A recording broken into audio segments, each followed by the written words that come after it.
I'd be happy to answer that. The question, if you didn't hear, was about vouchers and our position on vouchers, mine particularly.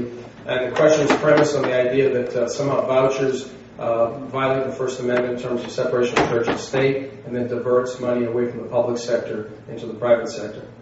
First of all, I have always been in favor of vouchers or some sort of school choice mechanism that allows families to make a decision about the best way and the best place to educate their children.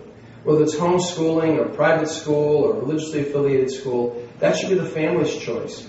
And so we should provide an environment where families can truly make that choice.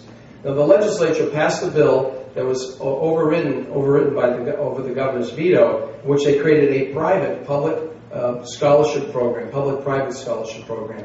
And the endowment monies that are raised there through business tax credits would be used to provide support and tuition support for children who come from families of limited means. There's means testing involved. I think that's exactly the initiative we should be going in. And then we'll work with our local school districts to make sure that they can adjust for changes in the funding stream to the extent they are there. And we need to get the bureaucracy out of education, too. We have really a system that was designed after World War I, and it needs to move to site-based management.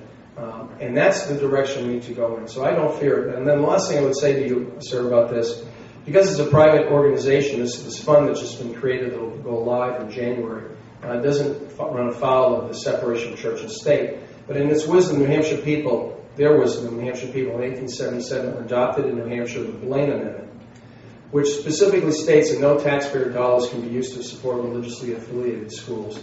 That was not about the First Amendment. That was an anti-Catholic know-nothing amendment which we adopted.